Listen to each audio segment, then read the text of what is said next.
함께 말씀 보도록 하겠습니다. 오늘 함께 보실 말씀 마가복음 13장 33절에서 37절까지의 말씀입니다.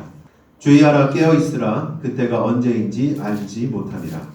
가령 사람이 집을 떠나 자국으로 갈 때에 그 종들에게 권한을 주어 각각 사무를 맡기며 문지에게 깨어있으라 명함과 같으니, 그러므로 깨어있으라. 집 주인이 언제 올는지, 꼭 저물 때에 일는지, 밤중 일는지, 닭 울 때 일는지, 새벽 일는지 너희가 알지 못함이라. 그가 호련히 와서 너희가 자는 것을 보지 않도록 하라. 함께 읽겠습니다. 깨어있으라. 내가 너에게 하는 이 말은 모든 사람에게 하는 말이니라 하시니라. 아멘. 네, 할렐루야. 반갑습니다. 우리 좌우에 있는 분들과 한번 좀 인사해 볼까요? 함께 예배함이 기쁨입니다. 함께 예배함이 기쁨이나. 네. 하다가 마시면 안 돼요. 네, 또 우리 성도의 교제 시간이 있으니까 더 그때 진한 인사는 그때 나누도록 하시고, 오늘 이 자리에서 이렇게 예배할 수 있는 것이 참 감사합니다. 오늘 이제 도착해가지고 앉아서 좀 기도를 하고 있는데, 이 감사한 마음이 계속 이렇게 뭐랄까요, 속에서부터 이렇게 올라오는 거를 좀 느꼈던 것 같아요. 야, 참 하나님의 섭리와 인도는 특별하다. 우리의 계획과 상상을 뛰어넘는구나. 하나님이 인도에 가시는 것, 때로는 우리가 이해되지 않는 일들을 통해서 일하시기도 하지만 그 과정을 보면 참 하나님 선하시고 아름다우시고 또 우리 가운데 가장 적절한 것을 베풀어 주시는 우리 아버지 되시는구나 라는 것을 좀 확인하는 시간이 되었던 것 같습니다. 여러분, 저와 여러분이 동일한 하나님을 믿고 있는 줄로 믿습니다. 네, 그런 하나님의 인도를 우리가 날마다 경험하는 은혜가 있기를 소망합니다. 특별히 이제 좀 기도하면서 주위를 좀 둘러봤는데 높은 자리에 있는 게 좀 좋은 것 같아요. 이 땅을 바라보면서 이렇게 기도할 수 있는 거. 이 땅 안에 수많은 이 아름다운 주님, 선하신 주님, 아버지를 모르고 방황하고 있는 수많은 영혼들이 있는데 그 영혼들을 바라보고 품으면서 우리가 이 땅을 두고 중보할 수 있는 것. 또 이 땅 안에 하나님의 나라가 있다는 것을 우리 삶으로 증명해낼 수 있는 것. 그런 가치 있는 일들로 하나님이 우리를 부르셨는데 보는 게 되게 중요하거든요. 오늘 보는 거에 대해서도 좀 말씀드리려고 하는데 이 땅을 이렇게 품으면서 볼 수 있는 공간을 허락해 주신 것도 너무 감사하더라고요. 그래서 좀 감히 좀 바라기는 이 공간이 기도의 자리로 채워지기를 간절히 소망합니다. 수시로 이제 저희 공간이 좀 생겼잖아요. 이제 눈치 안 보고 와도 될 만한 저희 공간이 생겼는데 언제든 와서 이 땅을 바라보며 또 우리 성도들과 교회들을 두고 함께 기도할 때 하나님께서 여러분의 삶을 놀랍게 사용하시고 인도해 가실 줄 믿습니다. 아멘이십니까? 아멘. 기도하는 자에게 능력이 임해요. 기도할 때 하나님께서 말씀하시고 계시하시면서 또 하나님의 뜻을 우리 가운데 명확하게 드러내시는 줄 믿습니다. 기도하시기를 축복합니다. 이 자리가 항시 차서 언제든 와서 주님께 우리의 마음을 쏟아놓고 기도하는 그 기도의 분량이 채워지는 공간이 되기를 주님의 이름으로 축복합니다.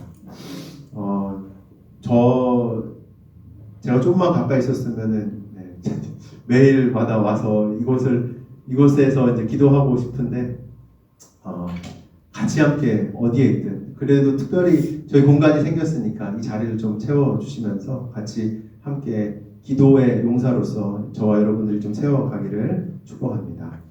오늘 함께 살펴보실 말씀은 마가복음 13장 33절부터 37절까지의 말씀입니다. 분량을 보면은 몇 절이죠? 33, 4, 5, 6, 7, 딱 5절. 짧죠, 그죠? 짧으니까 오늘 또 명절이고 집에도 가셔야 되고, 그죠? 네. 짧게 할까 고민을 하다가, 네. 그래도 필요한 말씀을 잘 나눠야겠다 해서 적절하게 잘 준비를 했습니다. 5절의 짧은 말씀이지만 좀 우리가 먼저 봐야 될 게 위치가 중요해요. 위치. 지난번에 제가 이 13장을 시작하면서 이 13장에 쭉 이어지고 있는 예수님의 말씀, 어떤 말씀이라고 좀 제가 소개를 해드렸었죠. 감람산 강화. 그러니까 예수님이 십자가에 달리시기 전 마지막 예루살렘에 오셔서 그 십자가의 사명을 완수하시기 전에 그 예루살렘이 훤히 보이는 이 감람산. 감람산이 좀 올리브가 많이 심겨져 있는 예루살렘 건너편에 있는 산이에요. 그곳에서 이 제자들에게 중요한 것들을 말씀해 주시는 감람산 강화의 마지막 부분입니다. 마지막. 예수님이 마지막 때, 우리가 앞에 살펴봤듯이 마지막 때와 환난, 그리고 어떤 기다림에 대해서 길게 말씀하신 뒤에 오늘 이 5절 마지막 결론처럼 남기신 당부가 바로 오늘 우리가 함께 읽었던 이 본문의 내용인 것이죠. 5절 보면 가볍게 볼 수 없는 본문인 것 같아요. 짧지만 묵직한 중요한 내용들이 우리에게 전해지고 있습니다. 지금까지 하신 모든 말씀을 한 문장으로 정리하면서 먼저 들었던 제자들, 그리고 기록한 그 성경의 말씀을 보았던 초대교회 성도들, 그리고 마지막 때를 살아가고 있는 우리들에게도 주님께서 말씀하시고 있는 중요한 내용이기 때문이죠. 교회 생활을 자주 하면서 듣는 이제 구호 같은 말씀 중에 하나가, 말 중에 하나가 무엇인가 하면 깨어 있으라. 혹시 이 얘기 많이 들어보셨습니까?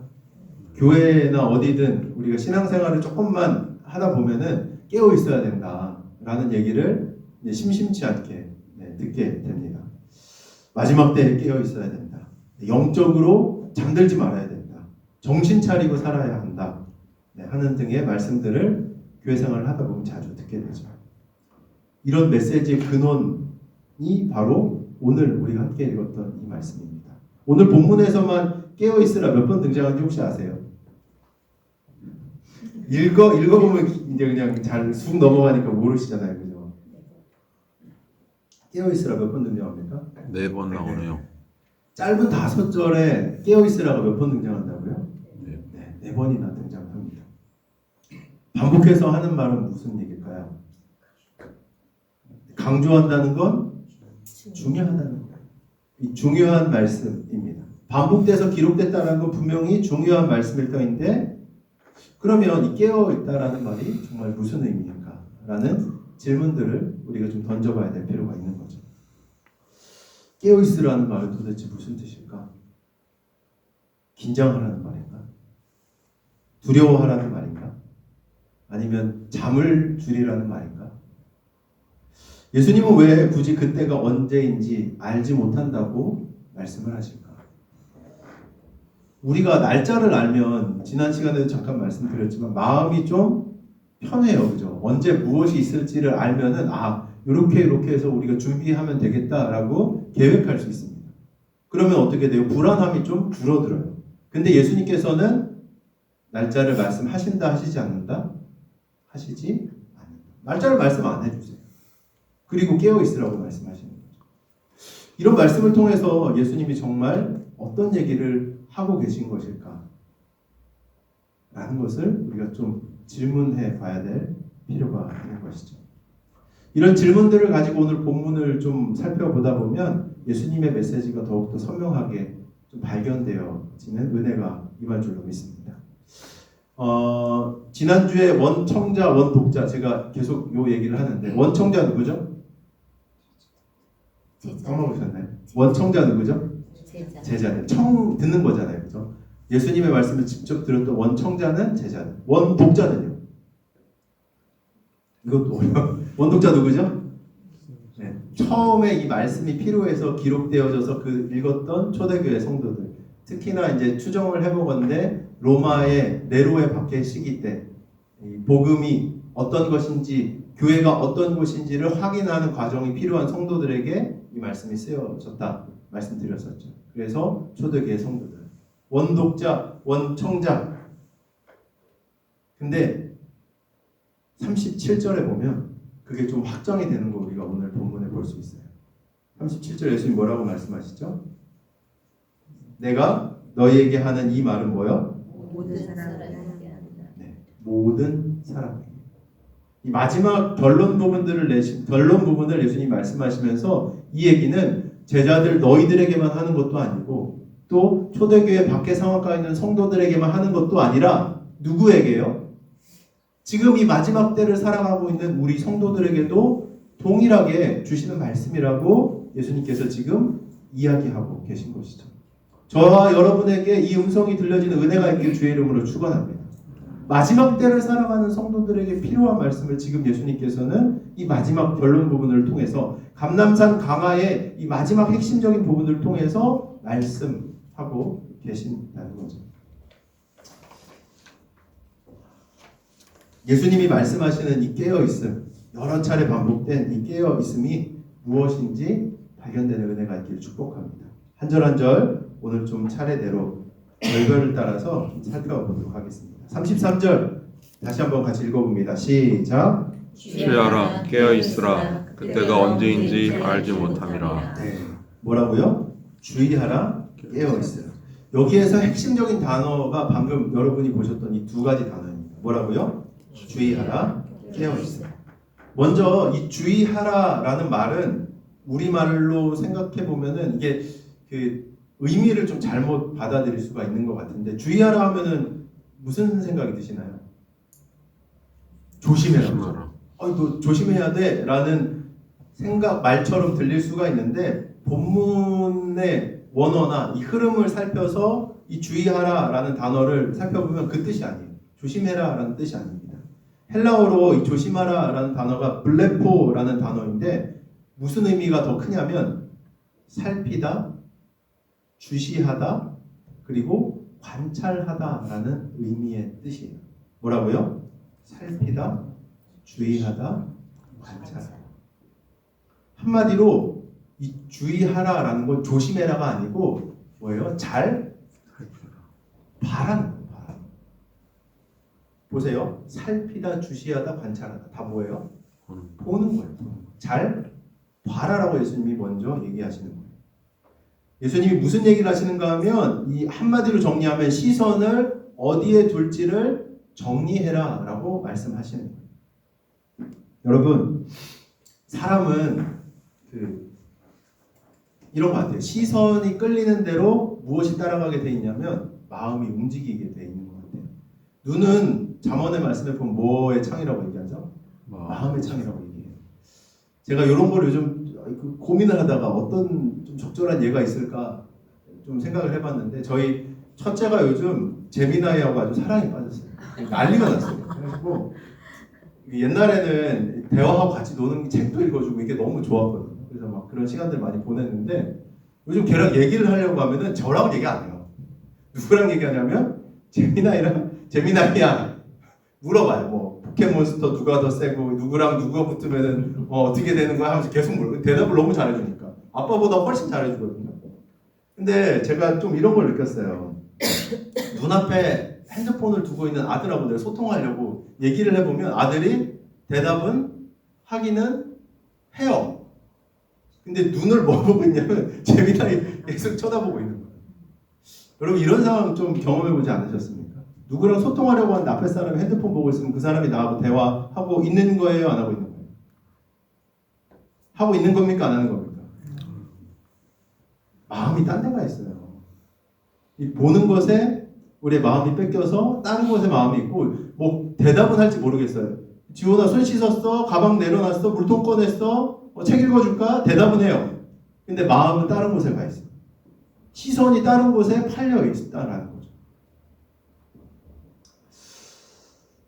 소통하는 느낌이 전혀 들지 않아요. 보는 것에 우리는 마음이 끌리게 되어 있습니다. 근데 이 주의하라 말이 바로 그런 얘기인 거예요. 단순하게 뭐 안전을 주의해라 이런 얘기가 아니라 삶의 시선을, 삶의 방향을 주의해라. 뭐요? 시선 다시 봐라 라고 예수님께서 지금 이야기해 주고 계신 것이라는 거죠. 여러분 요즘 뭐 보고 계십니까? 저희 집은 TV를 없앴거든요. 그러니까 애들이 핸드폰을 좀 봐는 것 같은데 부부가 좀 결정했어요. TV 보는 거에. 근데 또 굉장히 강력한 그 뭐랄까요 유혹거리가 있는데 핸드폰 요즘 쇼츠 막 이런 거 엄청 많이 보시잖아요. 가급적이면은 저도 안 보려고. 그러니까 시간을 진짜 날리기 싫어요.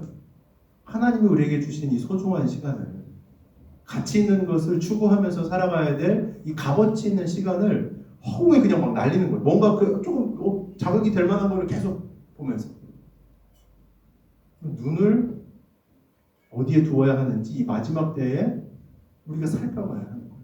주의해라가 바로 그런 의미예요. 여러분 시선 어디에 가 있으십니까?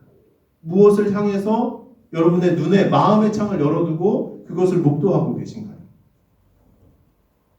솔직히 말씀드릴까요? 말씀 보세요. 하루에 말씀 5분이라도 좀 보십니까? 우리 유집사님이 계속 올려주시는데 잘 보고 계시죠? 우리가 하나님이 우리의 주인이시고 하나님이 우리를 가장 선하게 아름답게 자신의 형상에 따라 우리를 회복하시고 인도하신다는 고백들을 드리고 있는 사람들인데 정작 우리가 보지 않아요. 듣지 않아요. 여러분 우리의 시선을 주의 살아있는 음성과 말씀에 두시길 주의 이름으로 축원합니다. 삶을 정직하게 돌아보셔야 돼요. 내가 어디에 내 시선을 두고 있는가? 주님이 그것을 두고 주의해라 라고 말씀하시는 거죠. 초대교회 때도 다르지 않았고요. 예수님의 시대 때도 다르지 않았어요. 유흥거리, 오락거리들은 언제나 이 사람의 본성상 넘쳐났어요. 아니, 그걸 다 끊으라고 말씀드리는 게 아니에요. 우리의 마음이 어디로 향하도록 우리의 시선을 두는가에 대한 문제를 좀 말씀드리고 싶어요. 예수님 마지막 때를 살아가는 성도들에게 뭐라고 가장 먼저 얘기하신다고요? 주의해라.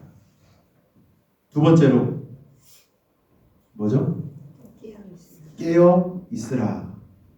깨어 있으라. 그냥 문자적으로 받아들이면은 뭐처럼 들리세요? 잠자지 마라, 그죠? 네. 피곤하겠어요, 그죠? 이 얘기 들으면서 옛날부터 굉장한 압박이 있었거든요. 뭐 밤새서 기도하는 얘기인가? 뭐 이런 생각들 하잖아요. 주의하라, 깨어 있으라. 뭐 자지 말고 항상 막 주님만을 찾고 막 깨어가지고 막 그 기도원에 옛날에 그죠? 토굴에 들어가서 뭐 며칠 금식하면서 기도하시는 그런 분들처럼 자지 말라는 얘기인가? 라는 생각을 또 하기도 했던 것 같습니다. 근데 이 말은 무슨 얘기인가 하면 깨어 있으라는 얘기는 무감각해지지 말라라는 거예요. 둔해지지 말라라고 말씀하시는 겁니다. 우리가 언제 영적으로 좀 둔감해질까요? 언제 영적으로 좀 둔감해질까요? 좀 두 가지 상황이 있는 것 같아요. 두려울 때 좀 둔해지는 것 같아요. 그 두려움이 너무 큰 나머지 그 두려움에 휩싸여서 무엇을 정말 봐야 되는지, 무엇에 우리의 시선을 둬야 되는지를 좀 잊게 되고 묻히게 되는 경우가 있는 것 같아요.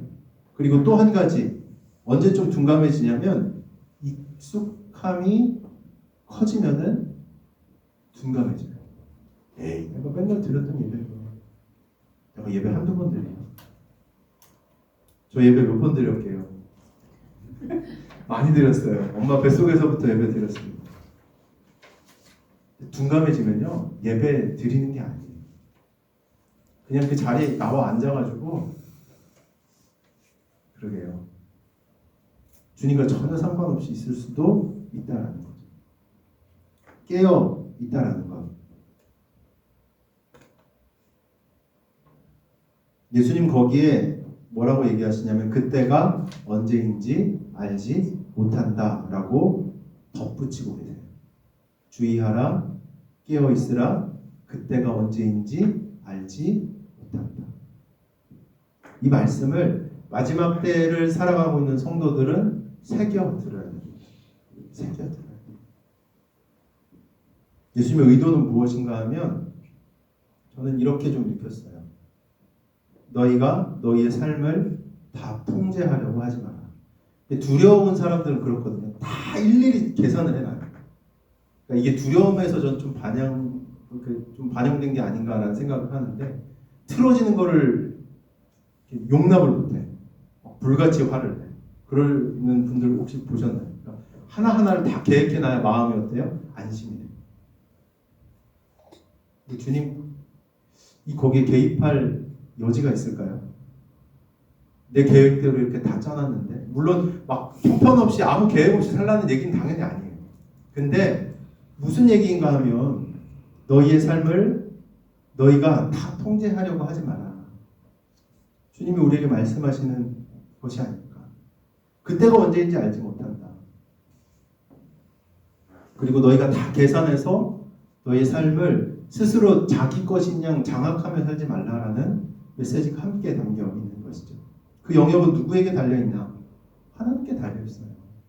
여러분, 우리가 아무리 우리의 삶을 준비하고 계획하고 완벽하게 플랜을 짜놔도 그게 그대로 이루어지던가요? 물론 이루어지는 사람들도 있겠죠.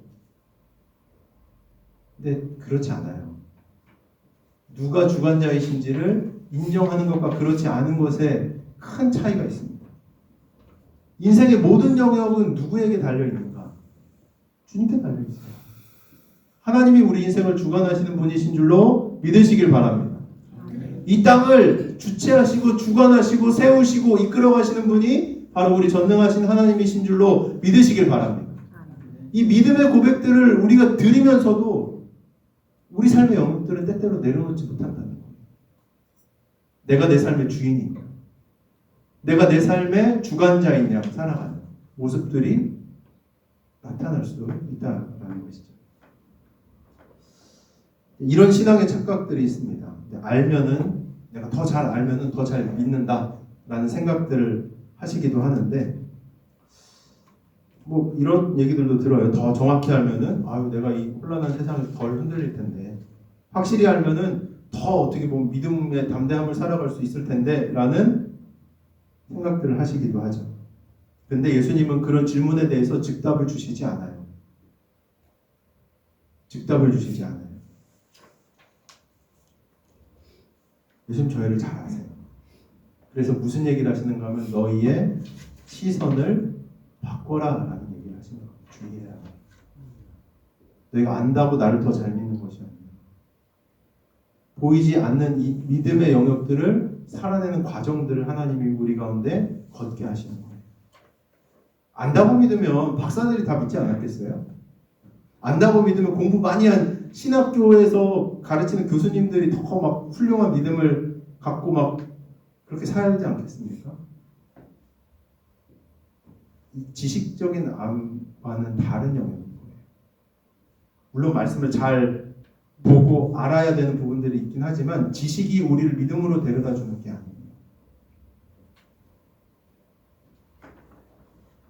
예수님은 이 마지막 때 성도들에게 너의 시선을 바꿔라 라고 말씀하시는 거죠. 성도 여러분, 깨어있으면 더 많이 아는 것이 아닙니다. 깨어있으면 하나님께 시선을 두는 것이에요. 불안이 시선을 잡아갈 때, 사람들의 말에 내 시선이 흔들릴 때, 상황이 내 시선을 끌고 갈 때, 그때 예수님께서 이렇게 얘기하시는 거죠. 주의해라. 너 지금 어디 보고 있냐? 너의 지금 중심은 어디에 있냐? 무엇을 보고 살아가고 있냐? 주님 질문하시는 겁니다. 이것이 33절을 통해서 주님이 우리에게, 제자들에게, 성도들에게 주시는 말씀인 거죠. 34절 우리 같이 한번 좀 읽어볼까요? 함께 읽겠습니다. 시작. 가령 사람이 집을 떠나 타국으로 갈 때에 그 종들에게 권한을 주어 각각 사무를 맡기며 문지기에게 깨어있으라 명함과 같으니. 아멘. 예수님이 비유를 드세요. 비유를 드시는데 되게 현실적이면서도 지금 우리의 상황과 너무 맞닿아 있는 비유인 것 같다라는 생각을 좀 했던 것 같습니다. 보면 주인이 집을 떠나서 타국, 그러니까 다른 나라로 갑니다. 저희 집이 그렇거든요. 제가 이사한 집이 갑자기 호주로 그 부인분이 유학을 가신다 그래가지고 저희가 그 집이 비어서 거기로 이제 들어가게 됐는데 타국으로 갔어요. 오래 비오게 되는 거죠. 근데 주인이 떠난다고 해서 집이 그냥 비어 있으면 됩니까? 안 됩니까? 안 되죠. 집이 멈추면 안 됩니다. 집은 돌아가야 되죠. 그래서 주인은 그냥 가지 않고 무엇을 하는가 하면 오늘 본문을 보면 세 가지를 해요. 첫 번째 뭐요? 권한을 주는 거예요. 그죠? 두 번째로 각각 사물을. 세 번째로 뭐요? 문지기에게 깨어 있으라고 말합니다. 첫 번째 권한을 주죠. 주인이 갔으니까 이 맡겨둔 사람들에게 나 갔으니까 너희는 그냥 여기에 있어, 여기 버텨라고 말씀하시는 게 아니에요. 뭐냐면 권한을 주신다. 내가 너희에게 무엇하는 거예요? 위임하는 거예요. 내 권한을 너희에게 주는 겁니다. 내가 너희에게 맡긴다. 감당할 수 있도록 이것을 내가 허락해 줄게 라고 하시는 거죠. 여러분, 주님이 교회를 맡기실 때도 마찬가지예요. 주님은 일을 맡기시고 무엇을 우리 가운데 허락하시고 그냥 방치하시는 분이 아니라 무엇 하시는 분이세요? 권한을 주고 맡기시면서 세우시는 분이신 줄로 믿으시길 바랍니다. 우리에게 하나님이 권한을 주신다. 무슨 권한일까요? 이 땅에 얼마나 아름다운 하나님의 나라가 이미 임하였는지를 전하고 알릴 수 있는 권한을 이미 주셨어요. 믿으십니까? 이 땅 안에 영적인 세계를 모르고 어둠 속에서 방황하고 있는 영혼들에게 그들을 일깨우고 인도할 수 있는 권한을 하나님께서 우리에게 주신 줄로 믿습니다. 아멘이십니까? 우리에게 주께서 허락하여 주신 아름다운 권한들, 능력들이 있다고. 주님의 능력이신 성령께서 왜 우리 안에 거하시겠어요? 한 번도 이 권한을 써보지 않은 분들이 계시고 그러는 게 아니에요. 하나님의 나라를 우리에게 맡겨주셨는데 주님은 우리에게 무엇을 주셨다? 권한을 주셨다. 아버지의 이름으로 구할 수 있는 권한을 우리에게 주셨어요. 우리에게 모든 문제를 해결하라고 말씀하시는 게 아니에요. 내 이름으로 구하고 내 이름으로 묻고 풀면 어떻게 해요? 하늘에서도 묻고 풀린다고 주님 얘기하지 않으셨습니까? 우리에게 무엇이 있다? 권한입니다. 둘째, 아까 말씀드렸듯이 각각 사물을 맡기는 거죠. 여기에서 저는 각각이 좀 중요해 보였어요. 주님은 교회를 어떤 방식으로 운영하시는가 하면 한 사람이 다 하게 하시지 않습니다. 목사가 다 하는 건가요? 아니에요. 그럼 교회를 잘못 이해하고 계신 거예요. 교회는 공동체입니다. 뭐라고요? 공동체이자 그분의 몸이에요. 저는 저의 역할이 있는 거고요. 우리 성도들은 교회의 몸으로서 각자의 역할들을 각각 부여받은 줄로 믿으시기 바랍니다. 각각이에요. 각 사람이 할 수 있는 자리와 역할을 주시는 방식으로 주님이 교회를 세워가시는 거죠. 이 역할이 잘 세워질 때 교회가 건강한 교회가 되는 것입니다. 각각이에요. 내 몫이 있다는 거. 내 몫이 있다는 거. 하나님이 이 아름다운 자신의 몸을 이 땅 가운데 주시면서 우리에게 권한을 주셨는데 각각 나에게 맞는 몫이 있다는 거. 나에게 부여된 소명이 있다는 거. 이것을 인지하고 살아갈 때 우리가 마지막 때를 살아가는 성도로서 바르게 살아갈 수 있게 되는 것이죠. 세 번째 뭐라고요? 문지기에게 깨어 있으라 라고 특별히 말합니다. 여기서 문지기는 눈에 잘 띄는 역할이죠. 문지기가 졸면 어떻게 될까요? 전체가 흔들립니다. 34절이 말하는 깨어있음은 무엇인가 하면 무조건 더 열심히 해라 라는 게 아니라 내게 맡겨진 자리에서 신실하게 내 영역들을 지키면서 세우는 자로 머무르라 라고 주님께서 말씀하시는 것이죠. 그리고 그 자리를 지키는 사람들이 모여서 무엇이 되는가 하면 아름다운 그분의 몸, 교회가 되는 줄로 믿으시길 바랍니다. 아멘이십니까? 우리가 이 사명을 부여받은 자들. 그래서 이것을 이뤄가기 위해서 우리가 무엇을 해야 하는가? 우리의 시선을 주님께 두고 또 이 소명을 감당할 수 있도록 주님께서 내 안에 충만하게 거하시도록 영적인 통로와 채널을 열어놓고 기도하면서 주님과 동행하는 삶을 우리가 살아내야 하는 것이죠. 오늘 이 새 예배 초소에서 첫 번째 드리는 예배입니다.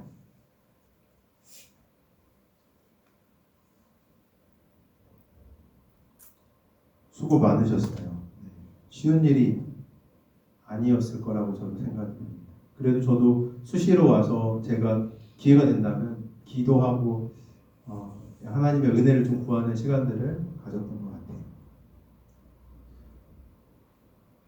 고된 수고를 하신 분들도 계시고 쉬운 일이 아니었습니다. 근데 감사로 귀결이 되더라고요. 참 감사하다. 감사하다.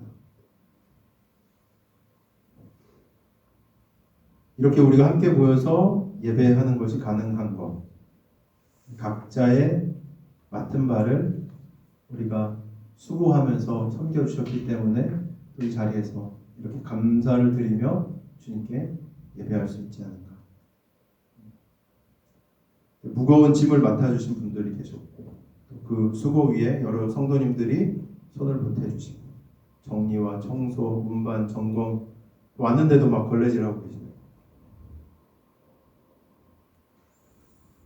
보이는 자리와 보이지 않는 자리에서 함께 수고해 주시고 섬겨 주시는 것. 저는 이런 게 교회가 아닌가. 교회는 몇 사람의 능력이 아니라 각의 신실함 위에 서는 공동체가 바로 교회인 줄로 믿습니다. 그래서 오늘 좀 감사하고 싶은 거예요. 주님, 우리 교회에 각각 이 일들을 감당하는, 기쁨으로 감당하는 성도들을 허락해 주셔서 감사합니다. 주님, 눈에 띄지 않는 자리라도 귀하게 여기며 예배를 지키는 마음을 우리 가운데 부어주셔서 감사합니다. 주님, 이 과정 속에서 우리가 교회라는 것을 더욱더 분명하게 배우게 하여 주셔서 감사합니다. 수고해 주신 분들께 다시 한번 말씀드리고 싶어요. 여러분 정말 수고하셨고 감사합니다. 여러분의 수고는 어떤 단순한 봉사가 아니라 주님께서 맡기신 일을 신실하게 감당한 믿음의 열매라고 말씀드리고 싶습니다. 오늘 우리가 새 예배 초소에서 앉아서 예배드리는 이 장면 자체가 하나님이 우리에게 주신 은혜이고 또 우리가 교회임을 확인하는 은혜의 시간이 되는 줄로 믿습니다. 아멘. 우리 35절부터 37절 말씀 같이 한번 좀 읽어보겠습니다. 시작. 그러므로 깨어있으라. 집주인이 언제 오는지 혹 저물 때 있는지 밤중일는지 다굴 때 있는지 새벽 있는지 너희가 알지 못하니라. 그가 호련히 와서 너희가 자는 것을 보지 않도록 하라. 깨어있으라. 내가 너희에게 하는 이 말은 모든 사람에게 하는 말이니라 하시더라. 아멘. 예수님 다시 깨어있으라를 반복하면서 말씀하십니다. 그리고 핵심 단어가 한 가지 더 나오는데 36절에 무슨 단어가 있는가 하면 어떤 단어가 좀 핵심일까요? 호련히. 호련히. 맞아요. 호련히는 뭐예요? 예고가 없이 갑자기 이제 나타나는 겁니다. 여기에서 우리가 예수님의 목적을 좀 오해하면 안 돼요. 예수님이 갑자기 오시는 게 무슨 이유 때문일까요? 우리를 놀래키시려고, 아니 이 땅을 놀래키시려고 갑자기 호련히 오실까요? 그런 게 아닙니다. 예수님의 의도는 무엇인가 하면 자는 상태를 경계하게 하시기 위한 의도가 이곳에 담겨 있는 겁니다. 뭐라고요? 자는 상태를 경계하게 하시기 위해서. 여기서 자는 것은 단순하게 잠자는 행동을 말하는 게 아니라 아까도 말씀드렸지만 영적으로 무감각해진 상태, 경계가 내려간 상태, 믿음을 잃고 자는 것 같은 상태를 말하는 것이죠. 37절을 보면 이거 누구한테 하는 얘기라고 말씀하냐면 모든 사람에게 하는 말이다 라고 주님께서 말씀하십니다. 이건 특별하게 몇 사람만 깨어 있으면 된다라고 예수님 말씀하시는 게 아니에요. 뭐라고요? 대상이 누구라고요? 모든 사람, 모든 성도에게, 교회 전체가, 모든 성도가 이 말씀 앞에 서야 한다고 예수님께서 말씀하시는 거죠. 그 관계 안에서 함께할 때 교회답게 주님의 몸으로서 우리가 이 마지막 시대를 살아갈 수 있게 되는 겁니다. 명절 앞두고 있죠. 오늘 그 명절을 일찍 하는 분들은 금요일 날 막 연차 쓰고 길게 쉬시는 분들도 계시더라고요. 이제 명절이 시작되는 것 같은데 좋은 시간이지만 되게 또 예민한 시간이기도 한 것 같습니다. 명절에 영적인 전쟁이 있는 것 같아요. 특별히 어디에 있는지 아십니까? 가족 간의 관계 안에서. 명절이 가족들이 모여서 화목하게 보내야 되는 시간이 맞는데, 원래는 그게 맞는데, 좀 쉽지 않은 시간들을 보내시는 경우들을 많이 보게 됩니다.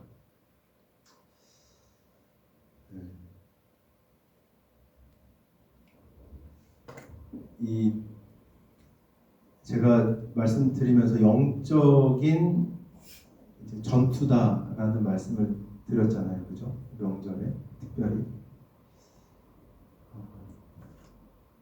악한 영이 틈타기 좋은 시간이기도 한 것 같아요. 가족 간의, 특별히 가족 간의 관계 안에서 오랜만에 모이는 관계 안에서 우리가 어떤 말을 누구에게 어떻게 하는가가 참 중요합니다. 하나님의 뜻을 아는 사람들이 뭘 좀 조심해야 되냐면 여기요. 정말 조심해야 돼요. 명절에 이 관계 깨지고 막 특히나 자녀들과의 관계라든지 이런 어려움들이 찾아오게 되는 것 같아요. 많이. 네, 저는 명절을 좀 복되게 보냈으면 좋겠습니다. 특별히 하나님이 우리에게 안식을 주시잖아요. 그죠? 안식하라고 하시고 그 쉼 가운데서 이 하나님의 성품들을 드러내는 이 여유와 힘을 우리 가운데 주시는데 명절에 몇 가지 것들을 우리가 좀 지키지 못해서 이 영적인 싸움에서 패배하고 오히려 그 관계를 악화시키는 경우들을 보게 되는 것이죠. 좀 실제적으로 이런 얘기 좀 드리고 싶어요. 아까 문지기 주님이 세우라고 그랬는데 어디에 문지기를 좀 세워야 되냐면 먼저 우리가 하는 말 앞에 문지기를 좀 세워야 될 필요가 있는 것 같아요. 명절에 제일 먼저 무너지는 게 뭔가 하면 말입니다. 피곤하면 어떻게 돼요? 말이 좀 거칠어져요. 조금만 불편하면은 비꼬는 말도 나가고요. 분위기가 막 이렇게 격양되면은 어떻게 돼요? 말이 세지게 됩니다. 말 한마디에 관계의 문이 확 닫히기도 하고 또 상처를 입게 되기도 해요. 그래서 저는 명절 때 가족 만나기 전에 실제로 기도합니다. 저희 부모님 가까이 오셔서 더 이제 자주 뵐 텐데 주님 제 입을 좀 지켜달라고. 진짜 그래요. 제가 이기려고 말하지 않게 해달라고. 상처 주는 말 대신 살리는 말을 하게 해달라고. 되게 그거 아세요? 예의가 없을 때가 있어요. 우리가 말하면서 자녀들 앞에서도 저는 저희 자녀들한테 말 조심을 하는데 이게 나올 때가 있어요. 막 존중하지 않는 이렇게 이런 말들이나 언행들이 저한테도 있더라고요. 보면서 얘 내 거 아니거든요. 주님이 나한테 맡겨주신 정말 소중한 하나님의 자녀인데 내가 왜 말을 이렇게 함부로 하나? 라는 것들을 제가 피드백을 요즘 좀 하고 있습니다. 말 앞에 파수꾼을 좀 세우셔야 돼요. 특별히 가족을 만나는 이 명절 때 자녀 앞에서 여기 다 자녀 키우신 분들도 계시고 뭐 그런데 말을 잘 하셔야 됩니다. 깨어 있는 게 이런 거예요. 말의 분지기. 내 말을 통해서 영혼이 살아나는가? 사람이 회복되는가? 하나님의 뜻이 전달되는가? 두 번째로 비난과 단정의 소리가 먼저 나오려는 순간이 있다면 그걸 좀 알아차리셔야 돼요. 이 악한 영이 이런 걸로 잘 공격을 하거든요. 괜히 옛날에 거 생각나게 해가지고 막 정죄하게 해요. 공격하게 만드는 거죠. 이 사람이 가족이니까 잘 알아요. 이 어떤 게 버튼인지 잘 알거든요. 어떤 게 약점인지 잘 알아가지고 그거 탁 찌르는 거예요. 되게 잘해요. 가족끼리. 특히 가족끼리 잘 아니까. 너무 잘 아니까. 그 순간을 알아차리셔야 됩니다. 나를 정죄하고 상대를 정죄하고 상황을 정죄하고 관계를 끊어내고 하는 일들이 이 말, 정죄하는 말 때문에 나타나게 되는 거예요. 근데 성령께서 어떤 일을 하시는지 아십니까? 회개하게 하시고 회복으로 이끄시는 분이 성령 하나님이신 줄로 믿습니다. 아멘이십니까? 서운한 것이 있었다면 용서하세요. 용서를 구하시기도 하고요. 제가 7살짜리한테 용서를 구할까요? 안 할까요? 구합니다.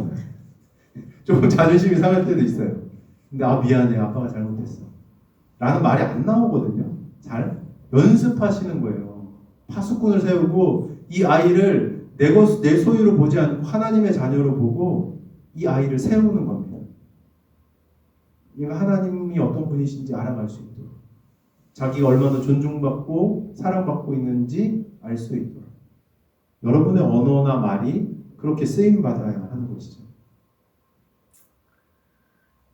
막 이런 정죄하는 마음이 올라오면 한번 돌아보세요. 내가 지금 성령께서 원하시는 이야기들을 하고 있는지, 내가 지금 회복으로 가고 있는지, 아니면 관계의 상처를 긁어내는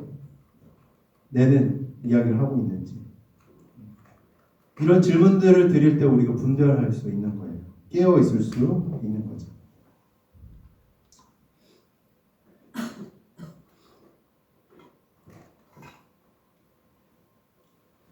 오늘 본문 마지막은 이렇게 끝이 납니다. 내가 너희에게 하는 이 말은 모든 사람에게 하는 말이니 깨어 있으라. 주님이 우리에게 요구하시는 것은 어떤 상황에 대한 정답이 아닙니다. 주님이 보시는 것은 우리가 얼마나 많이 알고 있는가도 당연히 아니에요. 무엇입니까? 우리가 어떤 상태로 주님 앞에 머무르며 살아가고 있는가. 그것을 주님께서 우리에게 요청하고 계신 겁니다.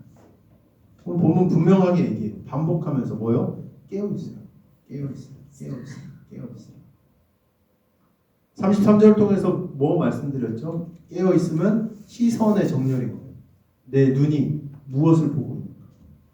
내가 어디에 팔려가지고 내 마음을 쏟고 있는가? 주의해. 깨어있어. 너의 시선을 나에게로 다시 돌려야 네가 이 땅 안에 바르게 살 수 있어.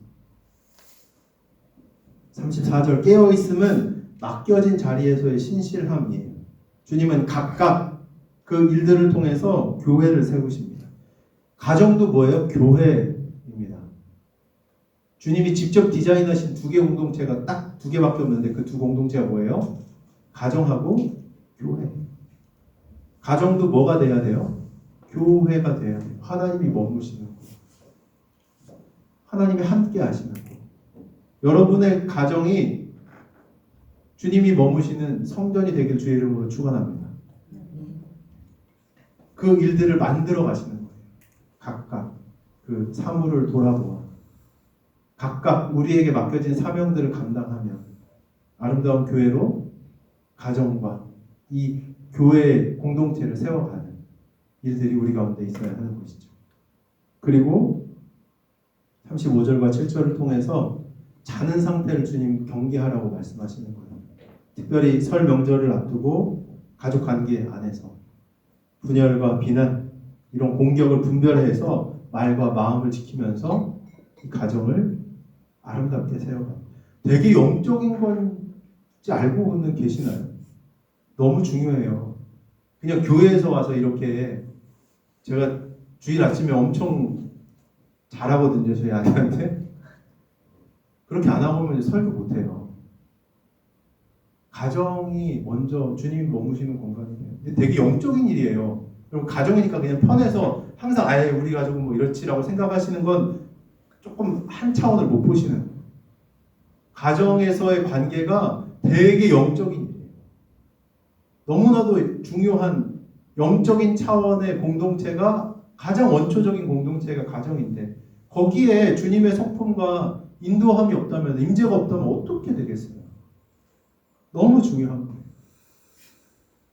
특별히 명절을 앞두고 있어서 더 강조드립니다. 잘하세요. 입술에 파수꾼을 세우고 내 마음에 어떤 마음이 올라오고 있는지 잘 확인하셔서 이 가정을 또 아름답게 회복해 가시는 은혜가 이 시간 가운데 있길 주의 이름으로 축원합니다. 그래서 새 예배 초소 첫 예배 때 주님께 이렇게 좀 기도하고 싶어요. 주님, 우리 교회를 깨어있게 하여 주십시오. 이 마지막 때에 깨어서 하나님의 뜻을 알고 분별하며 이 땅 안에 주의 나라 이루어가는 깨어있는 교회로, 깨어서 주의 건강한 몸을 이루어가는 성도로서 마지막 시대에 주자로서 부름받은 우리 한 사람 한 사람으로서 하나님 우리를 인도하여 달라. 감사로 우리의 맡겨진 일들을 감당케 하여 주시고 맡겨진 자리에서 신실함으로 그 일들을 감당케 하여 주시며 관계 속에서도 잠들지 않고 말과 마음을 지키면서 사람들을 세우고 회복하는 백성으로 살아가도록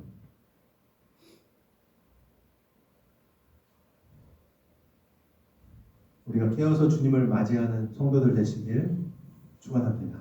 아멘. 우리 함께 좀 기도하면 좋겠습니다.